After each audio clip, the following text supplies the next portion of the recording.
तुम्हारे खिलाफ prosecution demand किया गया है।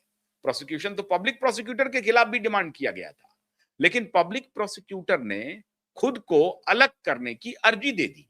अर्जी कोई लिखित रूप में नहीं दी। उन्होंने रिक्वेस्ट किया सतीश सालियान के वकील को कि मुझे क्यों इसमें आप जेल भेजना चाहते हैं, मेरा नाम इससे हटा दीजिए कृपा करके।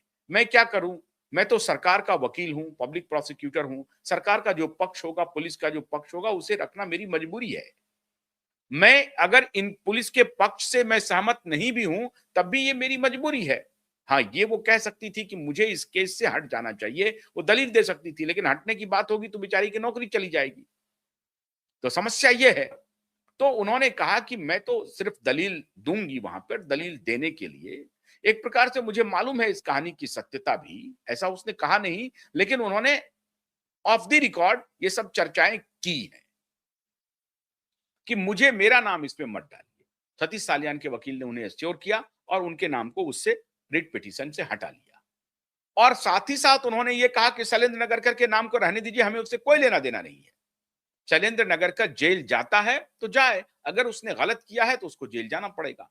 शैलेंद्र नगरकर ने ठाकरे, रोहन रॉय, इससे भी ज्यादा बड़ा अपराध किया है मित्रों। रोहन रॉय तो अपराधी है, रोहन राय और उसका साथी तो अपराधी है, ठाकरे तो अपराधी है, उसके ऊपर तो आरोप है, वो अपराधी है, ये आरोप है और इसकी इंक्वायरी होगी अभी। लेकिन इस आरोप को छुपाने का जो षड्यंत्र किया आज के दिन में, जो कर रहा है, उस व्यक्ति का नाम है शैलेंद्र नगरकर फ्रंट पे। हालांकि इसके पीछे भी बहुत सारे बेईमान भ्रष्ट पुलिस ऑफिसर हैं जो परमवीर के गैंग के हैं, लेकिन सामने से अभी यही एक पुलिस ऑफिसर है जो सीनियर पीआई है, सीनियर पुलिस इंस्पेक्टर है, यही सामने से आकर के एफिडेविट फाइल करके कह रहा है कि नहीं वो तो नॉर्मल सुसाइड थी और वो एक्सीडेंट डेथ, इंक्वायरी जो हुई है एक्सीडेंटल डेथ रिपोर्ट की है, ये मैंने एफिडेविट दे दिया है। यही है। अब इसी को समझा रहे हैं। कौन समझा रहे हैं? इनके ही सीनियर पुलिस वाले कह रहे हैं कि भैया तुम तो गए, तुम्हारी तो खैर नहीं है, तुम्हारे खिलाफ तो पिटीशन में प्रोसिक्यूशन डिमांड किया है सतीश सालियान के वकील ने। तो घबरा रहा है नगरकर, और नगरकर कह रहा है कि अगर मैं गवर्नमेंट अप्रूवर बन जाऊं, गवाह, सरकारी गवाह बन जाऊं, तो मैं बच सकता हूं। क्यों ऐसी तब्दीली आई? क्यों ऐसा उसके मन में विचार आ रहा है जो विश्वस्त सूत्र हमें बता रहे हैं? क्यों? कहानी बड़ी लंबी है। कहानी यह है मित्रों कि कुछ दिन पहले नगरकर और बाकी जो इन दोनों के बीच में जो सेटिंग गेटिंग करवाता है, इसकी और ठाकरे की कहीं गुप्त मुलाकात हुई है।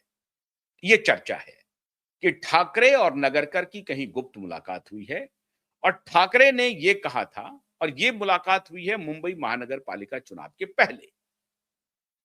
तो ठाकरे ने यह कहा कि मुंबई महानगर पालिका का जो चुनाव है उसमें भारतीय जनता पार्टी और शिवसेना उद्धव का कोलैबोरेशन हो जाएगा, तुम चिंता मत करो। और शिवसेना उद्धव और बीजेपी अलायंस में आ रही है मुंबई में, क्योंकि मुंबई में अभी, पूरे महाराष्ट्र में तो भारतीय जनता पार्टी की अच्छी स्थिति है, लेकिन मुंबई में तो तुम जानते हो कि मेरी तूती बोलती है, मैं ही जीत करके आऊंगा, इनके खिलाफ एंटी इनकम्बेंसी भी है, तो मेरा आंकड़ा तो 100 के पार होगा और 114 चाहिए। मैं ये ऑफर करूंगा भारतीय जनता पार्टी को और फिर भारतीय जनता पार्टी के साथ मैं लंबी दूरी का डील करने जा रहा हूं। मतलब एनडीए के साथ, खास तौर से बीजेपी के साथ मैंने अपने रिश्ते सुधार लिए हैं, तुम चिंता मत करो, हम डील करने जा रहे हैं और महानगर पालिका के चुनाव के बाद हमारा डील तय हो जाएगा और हम बीजेपी के पार्टनर हो जाएंगे। और एक बार जहां बीजेपी के पार्टनर हुए तो तुम्हें चिंता करने की कोई जरूरत ही नहीं है। शैलेंद्र नगरकर इस आस में बैठा हुआ था। पहले तो लोकसभा चुनाव का हवाला दिया, फिर विधानसभा का दिया और फिर अब मुंबई का दिया। तो शैलेंद्र नगरकर को लग रहा था कि हाँ यार, कभी भी पॉलिटिक्स है, कभी भी ये बीजेपी के साथ जा सकते हैं, उनकी कोई जाति दुश्मनी है नहीं। भारतीय जनता पार्टी को भी इनके सांसदों की दरकार है। जब लोकसभा चुनाव की जो हार हुई उसके बाद तो एक प्रकार से शैलेंद्र नगरकर और मुखर हो गया। शैलेंद्र नगरकर को लगने लगा कि क्या सुप्रीम कोर्ट और क्या हाई कोर्ट, क्योंकि मेरे आका कह रहे हैं कि देखो साहब, मोदी को हमारे 9 सांसदों की दरकार है, इसलिए मुझसे बगावत नहीं करेगा, मेरे खिलाफ कोई कार्रवाई नहीं करेगा। ना तो फडणवीस करेंगे और ना ही गृह मंत्री करेंगे। फडणवीस जी थोड़ा बहुत इधर-उधर डोल भी रहे थे। अमित शाह ने डंडा चला दिया।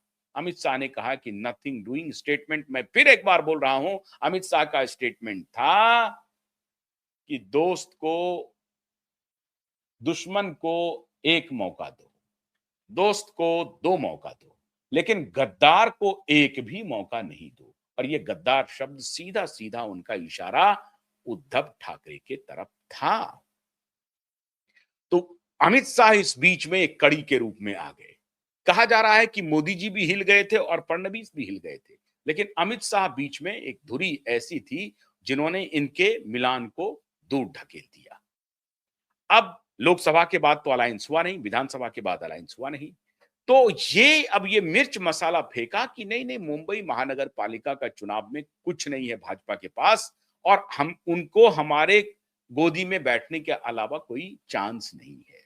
तो शैलेंद्र नगरकर को लग रहा था कि कोई बात नहीं है, अलायंस हो जाएगा, फिर ये दोनों पार्टी एक हो जाएगी, फिर चिंता की कोई बात ही नहीं, कोई एक्शन ही नहीं होगा, कोर्ट में भी कोई एक्शन नहीं होगा। ऐसा शैलेंद्र नगरकर को इल्म और विश्वास दिला दिया। अब हुआ क्या? विधानसभा गया, लोकसभा गया, मुंबई नगर पालिका का चुनाव भी गया, बुरी तरह से ठाकरे फिनिश हो गए, खत्म हो गए। थोड़ी बहुत 50, 60, 70, 65 सीटें वो जीत करके आ गए हैं, लेकिन वो 65 सीट के भी बारे में मैंने पहले भी बोला है, आज फिर बोल रहा हूं, अगला 4-5 महीने के अंदर आप देखेंगे कि 65 में से 25-30 तो निकल लिए, और अगर 2/3 हुआ तो 2/3 भी इधर जा सकते हैं। वो किधर जाएंगे, एकनाथ शिंदे के साथ जाएंगे या बीजेपी के साथ जाएंगे, कहना मुश्किल है। अब शैलेंद्र नगरकर को लगने लगा कि मुंबई महानगर पालिका का चुनाव भी हो गया, भारतीय जनता पार्टी सत्ता में भी आ गई, महायुति की सरकार बन गई, और तावड़े जी मेयर भी बन गई। और तावड़े मेयर के जो खूंखार और रौद्र रूप निकल करके आ रहे हैं, वो आप कल्पना नहीं करेंगे। तावड़े जी कह रही हैं कि मुंबई महानगर पालिका से भ्रष्टाचार को पूरी तरह से खत्म कर देंगे। भ्रष्टाचार कहां होता था? पुलिस और मुंबई पालिका के कर्मचारी मिल करके कमाते थे, और ये कमाई हजारों करोड़ में चल रही थी। अब ये जो तावड़े जी हैं, मोहतरम